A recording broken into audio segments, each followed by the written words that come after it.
Hello, everybody, and welcome back to the Endless Party. Welcome, everybody. We're glad you're here with us.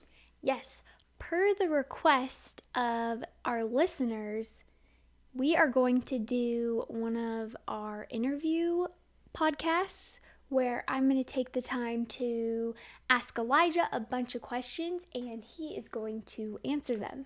Yeah, so this whole preface is so you guys get to know us better. Yeah. Just to understand your hosts a little more. So hopefully I will do my best at answering these questions. I have some good questions lined up. So, let's jump in. Yes. Okay, question number 1. How do you think your closest friends would describe you? So I was thinking about this one because I think my true friends, would describe me as very, what's the word I'm looking for? Driven, in the sense that I will do whatever it takes to accomplish the goals that I want. Now, people that are more of acquaintances, I would say they'd say I was a dreamer. And I think that's the difference between a good friend and an acquaintance. You bring up a really good point. I liked that answer. Okay, next question. If you could have any other job in the whole wide world, what would it be and why? Any other job in the whole wide world. I don't want a normal job ever. I don't want the standard 9 to 5. I don't want anything of the sort. I think what I'm pursuing currently is what I want to be doing. I want to be an author. I want to be a speaker. I want to be a podcaster. I want to be an entrepreneur. I want to set my own hours. I want to set my own salary. I want all of it. And I think that's the end goal, and that's what I'm going to shoot for. So I don't think there's any other job out there that I want in replace of it. What 3 words would you use to describe yourself? 3 words to describe Lides. 3 words to describe Elijah Michael Armstrong. That's his full name if you guys didn't know. 3 words to describe me. I would say forgetful. Forgetful? But not in a negative way. I would say forgetful in the sense that I am very easy to, I will forget the mistakes of my past. I will forget the wrongdoing that somebody committed against me. I will forget things that are not going to benefit my life in any way, shape, or form. I would say an encourager.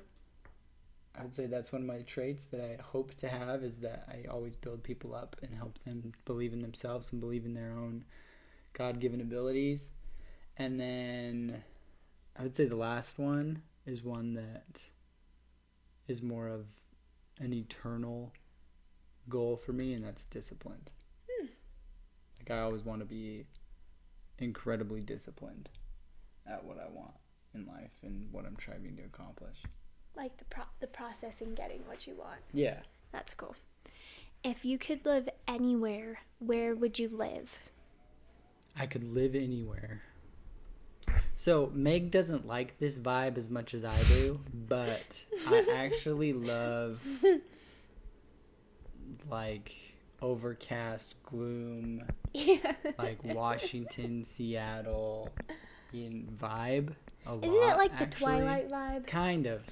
It's like the Twilight movie vibe. I just think there's something really cool about it, especially at the author in me. I think it's very unique. I think it's beautiful and green, but it's definitely cold and gloomy. So I don't think we would ever live there, because we would have to agree on it as a husband and wife. I feel like I could take weekend trips to a place like that. Maybe even like month-long trips, but like as a constant, like, you know. I like the sun, guys. Needless to say, we're not going to live there. I love the sunshine. Okay. What do you think is the hardest part about raising our twins? The hardest part about raising our twins. I would say there's a lot of hard parts.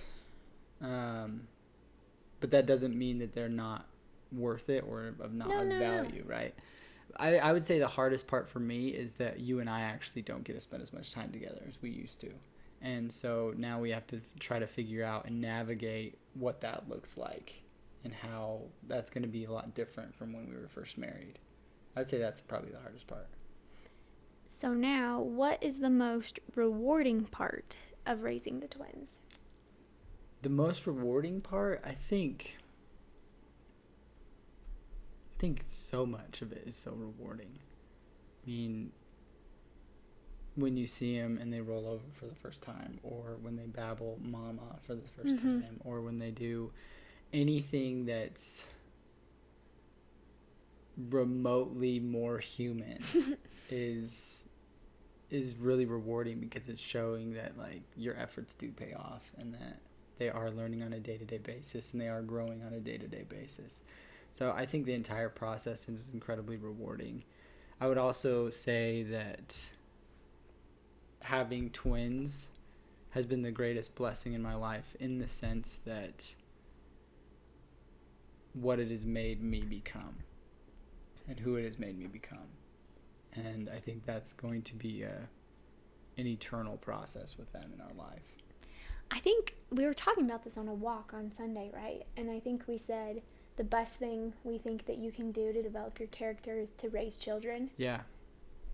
And I think, taking care of our little kids has helped us look inside of ourselves and see the things we need to improve upon, because, we want to be the best we can be for them. It's actually pretty fascinating, because I'm number 6 of 7 in my family, and all of my older siblings have kids, and all of their kids are carbon copies of them. Yes. And it's really good in a lot of ways, and it's really bad in a lot of ways. And it makes me recognize that our little girls, Bea and Winnie, are going to be carbon copies of me and their mom. And so at the end of the day, I have to ask myself, after I just went through a whole day with them today, was I the person that I hope they are going to be eventually? And if the answer is no, I think I have some work to do. And so I think that's also really rewarding. It's also a lot of pressure as a parent. Yeah, I think so too. I just want to add too, just so we have this to remember, I don't know what it's been lately, but they have been just the most peaceful little sleepers. We go Adorable. and peek in at them sleeping several times a day. Mm-hmm. And they're always curled up in their little blankies, adorable. And they're just sleeping, and I love Bea that just part. Goes straight up on her stomach anymore. Yes. Sleeps out cold on her stomach. Winnie's just on her back with her arms up above her head. Like, it's adorable. They do this cutest thing when we're laying them down to go to bed. They take their blankets immediately, and they wait, and they snuggle them up to their face, and then they're like, okay, I'll go to sleep now. Yeah, it's awesome. They've been so cute. They're amazing. Okay, what is something that can always cheer you up? Something that can always cheer me up. I would say you can always cheer me up. It's true. You can. I will say this too. Elijah doesn't need cheering up hardly ever. Most of the time I don't need cheering up. I'm usually pretty good. If there's someone who needs to be cheered up, it's usually me. The only time that I usually get outside of myself is when my body is just in severe pain. I would agree with that. That's the only time that I'm like down. And like people don't understand. We're talking like severe pain. Like severe pain. It takes a lot for me to be like down on myself or upset. Okay, what movie or TV character do you think you are most like? I don't know if this is true, but William Thatcher from A Knight's Tale. Oh, that's a good one. He goes by Sir Auric von Liechtenstein. And the reason being is my wife doesn't believe I'm blonde. I am a blonde. Actually, comment below. Sun bleached. You think he's to be blonde? honest, but I haven't seen the sun that much this summer. So, anyways, that's part of it. But also, I think he just has this. If you haven't seen the movie, go watch it. But he has this personality that even though he's the son of a Thatcher who is nothing, he's next to a peasant, he has this inner voice that says that he is deity, that he is great, that he is royalty, and eventually he becomes that because he believes in it. And I hope that's the type of person I exemplify. That's cool. Yeah. What do you value most in a friend? I think I actually made reference to this at the very first question. I don't think a true friend is somebody who believes that you're a dreamer. I think a true friend is somebody who believes in you, period. No matter how outlandish or crazy your ideas sound. And so I would say the greatest attribute any true friend can have is an undying belief that their friend can accomplish great things. That's what I would say. I like that. Yeah. What was your first impression of me? My first impression of Meg was that she was a very cute and, what's the word I'm looking for? Energetic girl, I would say. Very cute and energetic was the first thing I thought of, because she was the only one at the park that we met at that was like just as fun and crazy as I was. Everybody else was pretty like, just like plateaued. Ugh. And she was not. We like to party over here. We do like to party. Okay, what is one of the fondest memories you have of us? One of the fondest memories I have of my wife and I was actually before we were husband and wife. And we were in my bedroom at university. And it was snowing outside. And it was really late. I want to say it was like 1 or 2 a.m. And I turned my bed. And we just watched the snow fall for like... I forgot about that. Like a while. I don't even remember how long it was, but it was a while. That's all we did. We just sat and watched the snow fall from my bedroom window. It was a good time. It was a good time. I think I was like, I want to watch the snowfall. Yeah. And you're like, hey, I'll just turn my bed around. Yeah, and we did, and it was a really good time. No. I don't even think we talked. I don't think we did either. Yeah. We just enjoyed it. It was really nice. It was so peaceful. Yeah. You know how The whole world was quiet. I think snow's cool because everything was really bright. Everything was bright and everything white. gets like silent. Yeah. Because it acts like a sound barrier. Yeah. Everything just cool. felt right in the world. Yeah. What is one of the hardest things you have had to overcome? I would say one of the hardest things I had to overcome was letting go of a dream and ambition that I had been working on for 14 years of my life. And that was my athletic career. And having to have the faith that God has something better in store for me than what I had planned for so long. Do you want to expound on that a little more? Yeah, so when I was, I think in 6th grade, my family, we're big wrestlers, the Armstrongs are, and my dad, one of his requirements growing up was all of his boys had to run to stay in shape for wrestling. And he was our wrestling coach, and he coached wrestling for about 35, almost 40 years. And I started running with him every morning when I was in about 5th grade. And so 6th grade comes, and he's like, hey, there's a race against a bunch of 7th and 8th graders. And if you win, I'll buy you the pair of shoes that you want. And I was like, sweet, like, let's do this. So I go, and we run the mile, and I run like a 5:20 or something. For 6th graders. And I finished the race. I ended up winning, and I legit was like, I never want to do this again. Like, this was dumb. This like hurt. It was not enjoyable. My dad was like, I think you're pretty good at this. Like, we should pursue this wholeheartedly. And so we started to pursue it. And then I ended up having the opportunity to qualify for Hershey, Pennsylvania Nationals. And it's just the Hershey company brings like the top kids in the nation to race each other. And so I remember I went, and Rayford Johnson, former Olympian, and Carl Lewis, former Olympian, spoke at this event, and I was just sitting in the row, and all of a sudden I was like, this is what I want to do.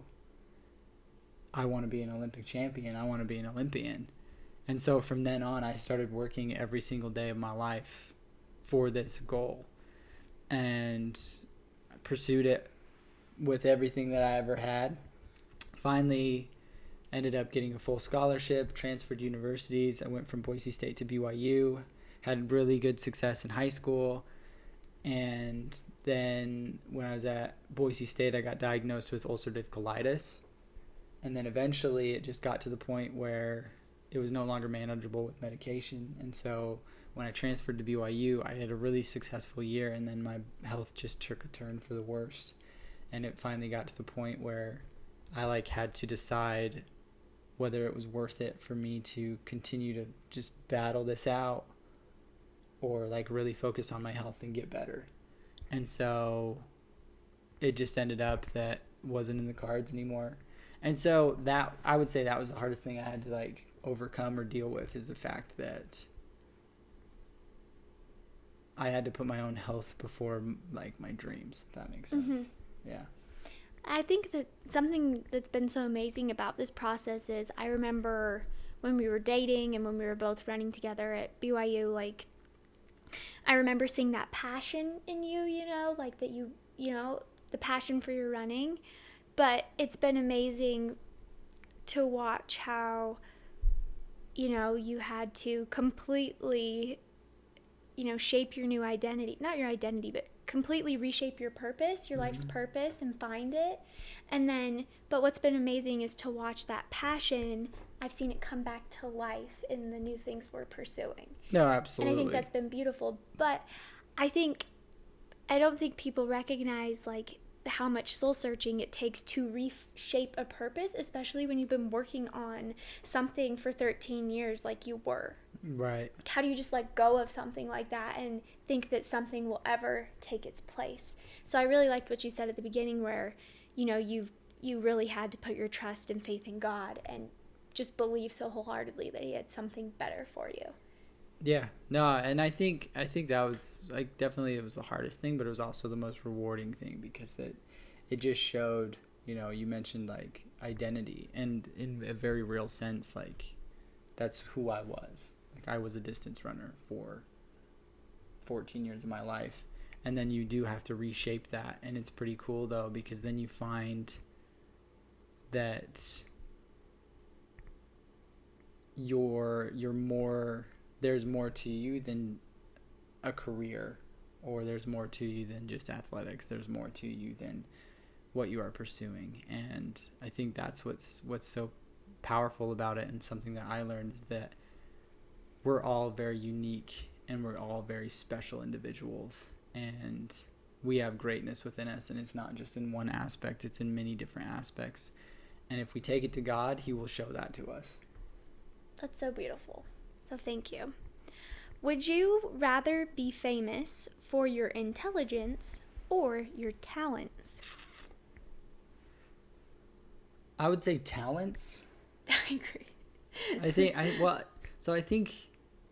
think talents can be developed, and I think, so I'd rather be famous for my talents than my intellect. I agree. Would you rather play the villain or the hero in a movie? It depends on the villain and the hero. Okay, side question. Would you ever want to be an actor? Say you're single, no wife, no kids. Would you ever want to make it big in Hollywood? Yeah. You think so? I think everybody wants to make it big in Hollywood to some extent. I think you'd want to be on the big screen. You'd want to represent, Luke Skywalker, Captain America, or whoever else. Okay, so are you Darth Vader or Luke Skywalker, or are you Captain America or Loki? I don't know whose villain is. Red Skull. Okay, him. If it's Star Wars, Darth Vader all the way. You'd be Darth Vader. Yeah, he's so famous, and he's so cool. If it was Captain America or Red Skull, Captain America, obviously. That's fair. It's a no-brainer. I feel like you're most like Captain for America. most, oh, that's nice of you. Yeah. for the most part, I think I'd rather be the hero instead of the villain. I'd want people to root for me. And 99% of the time, the villain turns into a really ugly dude. And I don't want to be that. So I would say the hero for sure. Okay. What is something that gives you hope for our world? My kids. Oh, that's so cute. Yeah, I would say like this world is a pretty, in a lot of senses, the world is a very mean and nasty place. And I think if you start to just look around, you can become very, very discouraged and incredibly disheartened. But as soon as we actually had our like little girls and I saw them fight through the NICU, learn how to breathe, learn how to eat, learn how to do everything a normal baby could do, and as they continually grow, I just know that as long as we have little girls and little boys like our little babies, there's great hope for this world. Why do you believe what you believe?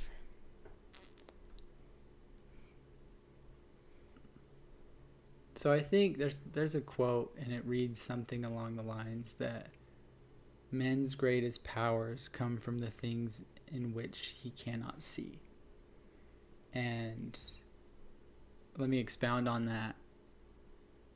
If you think about it, love is one of the greatest powers in the world. You can't see love. You can see the attributes of love that love brings, but you cannot see love itself.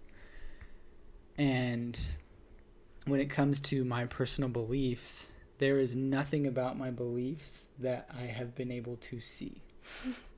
Nothing about it that should explain why I believe what I believe in. But the feelings that I've experienced, the tender moments that I've had with God, with Jesus, with living by his principles and his precepts are undeniable. Like it is now to the point in my life that for me to deny the experiences and feelings that I've had from God would be like me denying that I've seen the sun. Like it is that profound. And it's come to the point where I believe more in the feelings that I've had than my own senses. Does that make sense? Yeah. Yeah. I think that's perfect. What I would say. What is your go-to comfort food? Go-to comfort food? I would say there's a lot. So I love junk food. Like I love it. I love all junk. You know, candy, chips, fast food, McDonald's. I love it all. That doesn't mean I eat it all the time. But comfort food wise, I would say McDonald's chicken nuggets, if it's fast food. Taquitos. Oh my goodness. Let's in pause. The freezer section. Let's pause and talk about taquitos. Taquitos are so good. Oh my goodness. Elijah surprised me the other night. We had already eaten dinner, and Elijah and I are just energetic. We work all day, and so we're hungry all day. So even though we'd eaten dinner, we were both hungry. And unbeknownst to me, he goes to the store. I think we needed we needed Tylenol. Our baby was sick. So he goes to the store and he comes back and he's like, I brought you something. And there in the grocery bag was this box of taquitos. And I was like, oh my goodness. They were really good. This is the best day ever. Yeah. Anyways, it was really special that night. It was really special. And so taquitos for the win. If ever you guys need you just need a pick-me-up. Pick-me-up, taquitos. They're so good. They're really good. They're amazing. And then I would say any candy. I love candy. I love gummy bears. I love gummy worms. I love the Sour Patch watermelons. I love Fast Breaks. I love it all. They're so good. There you go. What is the hardest decision you have ever had to make? This actually probably goes back to the same thing. Like you have to just call it quits. Be done. I think that's a hard decision. I'm trying to think of other decisions I've had to make. So when I transferred universities, that wasn't actually that hard at all. Now that I think about it, it was actually really easy. Boise State was garbage, and BYU was 1,000 times better for me. Hardest decision I've ever had to make. Yeah, I would say that. I would agree. Yeah. Maybe marrying me. Nah, that wasn't hard. Oh. That was a very easy decision. I think people have they have a misunderstanding when it comes to marriage, because of course you're going to be nervous to get married. Yes. But I think it's not just nervous, it's excited, it's anxious, it's elated, it's everything in one, and it should be. Yeah. You know? You're taking a huge risk to either have this person trust everything. Yes. And run with it and choose you every day, or run away with it stomp and not on your choose face you and just destroy your whole life. It's a big deal. It's a big deal. And so I think I think marrying you was a very easy decision. Does that mean that I didn't have a plethora of emotions on the day? No, of course I did. Makes sense. But we're still here. We're still here. Over 3 years of marriage. So. What word do you think best describes our family? What word describes our family? Yeah. Ooh. Me, you, B, Winnie. I feel like there's so many. I feel like there are too. I don't know if there's just one. I hope it's enthusiastic. Enthusiasm. I think that word is so good. It's such a good word. If you break it down, it comes from the word ethos. Right? Entheos, which means God within. And I don't think there's a better term out there for anybody. So you should be enthusiastic, and I really hope our family is known as enthusiastic. I like that. Yeah. What is one thing you cannot live without? One thing I cannot live without. Mm-hmm. Lotion. That's true. You are a diehard for your lotion. I'm moisturized. You don't want crusty hands. You don't want crusty skin.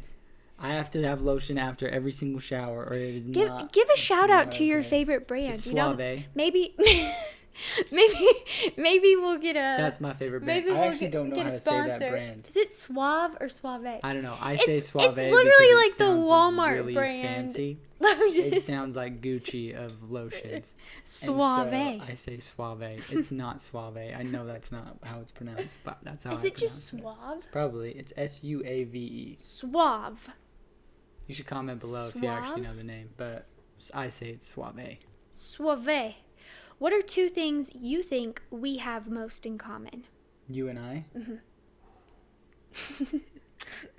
That's a toughie. Two things you and I have most in common, I would say, one, our relentless pursuit for the greatest this life has to offer. I don't think I've ever met anybody else that has the same desire for the best this world has other than you. And I don't know what's the next one.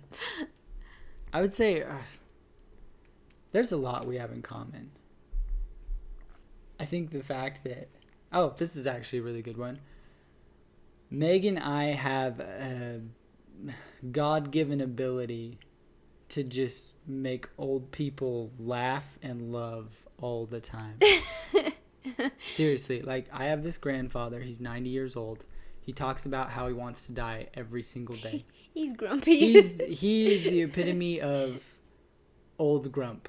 He is just grumpy. We call him Bompy. I talked about him before. He's so grumpy, but it makes us happy. It's so funny. Here's what's amazing about it is, for whatever reason, me and Meg always are able to just bring out his positive side every single time we see him. And I just don't know if we just don't deal with all of his negativism. Negativism? Yeah, that's the one. Yeah. Mm-hmm. Or what, but I think, yeah. We gotta get that guy on the podcast. We should. He's awesome. We should. Yeah. But I would say that. So our ability to bring out the best in people, not just old people, but in other people. I like that. What are 3 things you are grateful for? 3 things I'm grateful for. I'm grateful for a lot of things. Man, this is a good question. So I think I've shared this story before, but when I was in 3rd grade, I was like in the dumb classes, right? Mm-hmm.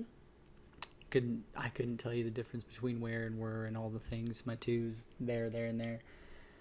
And eventually I was able to like get to the point where I was in advanced classes. And it was because like I just worked really hard to get to that point. And so I would say I'm grateful for hard work, because with hard work you can accomplish anything. I'm grateful for the ability to read and comprehend new information, because that is what allowed me to continue to grow every day. And I'm grateful for trying to find one more like really profound thing to say, you know? Mm-hmm. Taquitos. Yeah, tequila. No. And then I'd say I'm grateful for the influence of other people on my life, for good and for bad, because I think we can learn from every single person we interact with. Yeah. What is something you think of as an everyday miracle? Something I think of as an everyday miracle. I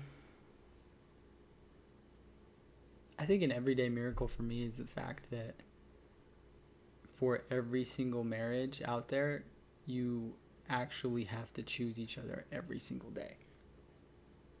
And it's actually interesting. I just recently listened to a small excerpt of a podcast. I can't even remember what podcast it was, but it talked about how this man was, before he started dating his girlfriend, they were on their first date, and he just flat out asks her, he's like, what are you going to do if I find somebody better than you? And she just goes, well, obviously that's going to happen. And he was like taken back by it, and he's like, what do you mean? She said, look, like, if this actually goes the way that we want it to and we progress towards marriage, you and I are going to get old together. There's always going to be somebody younger. There's always going to be somebody prettier. There's always going to be somebody better than me in at least some aspect. And she goes, but that's not what we're marrying. We're marrying each other, and we choose each other every day. And I think that's actually a profound miracle, is that there are so many people out there, even though divorce is at an all-time high, and like, you know, cohabitation is becoming more and more of a thing, and a marriage is becoming pushed to the wayside. There are individuals out there like you and I who choose each other every single day against all odds. And I think that's probably an everyday miracle. What is your ideal weekend?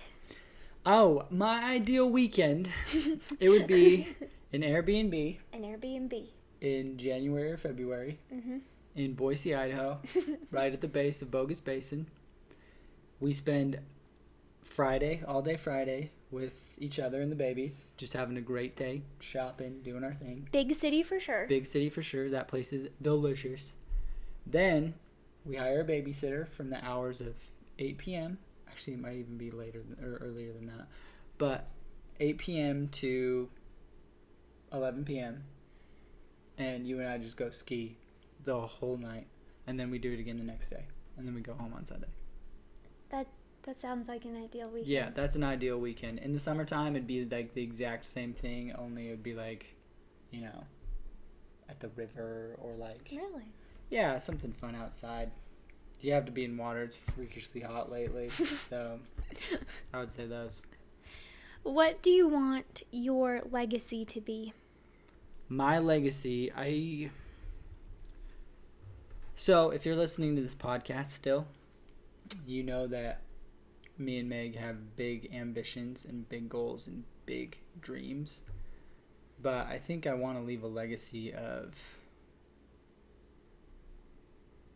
creativity, of imagination, of generosity. I mean, there's so much that I want to leave a legacy behind. I want to be able to impact the world in a monumental way. Not as much as somebody like Jesus, because that's not even possible. But as much as somebody like, you know, J.K. Rowling or Confucius or Tony Robbins or a million other people that have impacted this world for the better in so many ways. I don't want it to just be one way. That's what I want my legacy to be. What is the best piece of advice you want your kids to remember? The best piece of advice I want my kids to remember. This is hard because I'm huge on quotes and things. We tell them stuff every Tell 'em day. stuff every day.